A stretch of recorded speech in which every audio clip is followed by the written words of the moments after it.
বাংলাদেশে বর্তমানে প্রায় ৩.৫ থেকে ৪ কোটি মানুষ থাইরয়েড জনিত বিভিন্ন রোগে ভুগছেন, যা দেশের মোট জনসংখ্যার প্রায় ২০%। তবে সবচেয়ে উদ্বেগজনক বিষয় হল আক্রান্তদের প্রায় ৬০%ই জানেন না যে তারা থাইরয়েড রোগে আক্রান্ত এবং চিকিৎসার বাইরে রয়েছেন।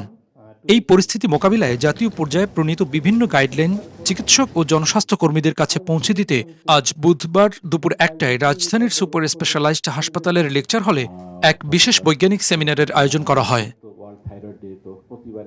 সেমিনারে বক্তারা বলেন, অসংক্রামক রোগগুলোর মধ্যে ডায়াবেটিসের পরই থাইরয়েড রোগের অবস্থান। দেশে থাইরয়েড রোগীর সংখ্যা দিন দিন বৃদ্ধি পাচ্ছে, তাই কেবল চিকিৎসা নয়, নীতিগতভাবেও থাইরয়েড প্রতিরোধ ও জনসচেতনতা বৃদ্ধিতে কার্যকর পদক্ষেপ গ্রহণ করতে হবে।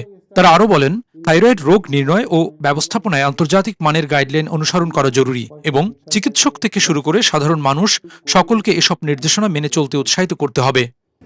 সুস্থ দেশ বা সমৃদ্ধ দেশ তৈরি করতে চাই, সুস্থ আমাদের কর্মক্ষমতা থাকতে হবে।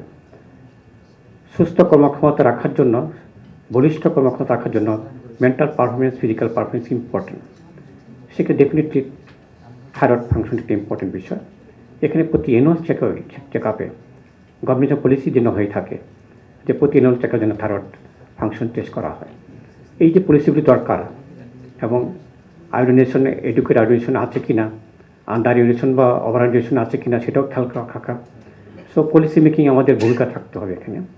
সেখানে আমি মনে করি বাংলাদেশ এন্ডোক্রাইন সোসাইটি এবং বাংলাদেশ থাইরয়েড অ্যাসোসিয়েশন যৌথ উদ্যোগে কাজ করতে পারেন এই বিষয়গুলি নিয়ে। বক্তারা বিশেষভাবে নারীদের উদ্দেশ্য করে বলেন, গর্ভধারণের পূর্বেই থাইরয়েড পরীক্ষা করানো অত্যন্ত গুরুত্বপূর্ণ, কারণ অনিয়ন্ত্রিত থাইরয়েড সমস্যা মা ও শিশুর উভয়ের স্বাস্থ্যের উপর নেতিবাচক প্রভাব ফেলতে পারে। সময়মতো পরীক্ষা ও চিকিৎসা নিশ্চিত করা গেলে ভবিষ্যৎ প্রজন্মকে আরও সুস্থ রাখা সম্ভব হবে। We think of the demography of our country. 50% of the population are women and 50% male. Of this 50% of the women, I think a significant number of the women passes through, adult women, at their life some pregnancy, and Bangladesh Endocrine Society has come up with a guideline. Among the treatment spectrum, if there is no guideline, then different clinicians would start treating the patient differently. And maybe sometimes it produces chaos because one would say that his treatment plan is wrong, I am right.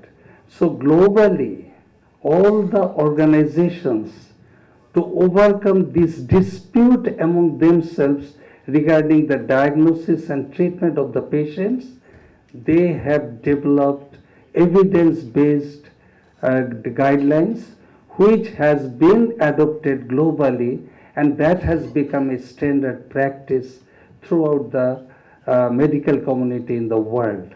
বিশেষজ্ঞদের মতে thyroid রোগ সম্পর্কে জনসচেতনতা বৃদ্ধি, দ্রুত শনাক্তকরণ এবং আন্তর্জাতিক গাইডলাইন ভিত্তিক চিকিৎসা নিশ্চিত করা গেলে এ রোগের ঝুঁকি অনেকাংশে কমিয়ে আনা সম্ভব। আর এজন্য প্রয়োজন সরকার, চিকিৎসক সমাজ এবং সাধারণ মানুষের সমন্বিত উদ্যোগ। একটি সুস্থ ও থাইরয়েড মুক্ত বাংলাদেশ গড়ার প্রত্যাশা নিয়েই শেষ হয় এই বৈজ্ঞানিক সেমিনার। হেমায়েতুল্লাহ নূর, মেডিকেল পোস্ট।